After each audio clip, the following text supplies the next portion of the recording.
សួស្តីក៏ដូចជាជំរាបសួរបងប្អូនមកដែលយើងអុសបានមកគ្រឿងទៅហើយនេះឆ្នាំ09ឡើង21ឡងសើណាឡានដេសានណាបងប្អូនទឹកថ្នាំសាច់ដាច់ឯតម្លាសងតែ99%ថ្មីបងប្អូនណាឡានដេសានចាស់ដើមឡាននេះសលេខខ្ពស់បងប្អូនសលេខខ្ពស់សលេខពី3គុយ2809សលេខស្អាតចំវាយឲ្យស្អាតតើឥឡូវយើងមកមើលឡានមួយជុំតើគ្នាបងប្អូនបញ្ជាក់ទៅខាងបងប្អូនតិចបងដែលថាចង់ប្រមូលសិទ្ធិ 100% បាទតែជាលុយសិទ្ធិឬមួយក៏ចូលរួមខ្លះក៏បានដែរសិក្សាត្រឹម2ថ្ងៃបងដកឡានទៅប្រើបាន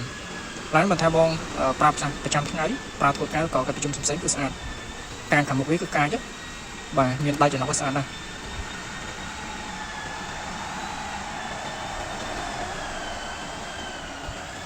អាឡុងនេះយើងមានកាមេរ៉ា360បងកាមេរ៉ា360អញ្ចឹងនៅក្នុង screen របស់យើងអាចមើលមកជុំឡានបានណា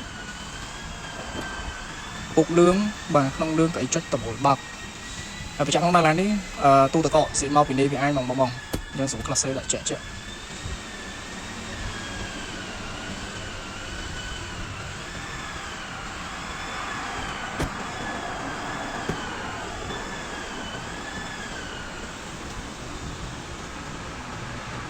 ពួកឡងនេះកៅអី3ជួរបងប្អូនកៅអី3ជួរកៅអីវាយើងអាចបត់បានដែលយើងចង់ដាក់វ៉ាន់ដាក់ផ្សេងគឺតលីគួតវាតលីក្រោយអរគុណច្រើនបងប្អូនណាអរគុណ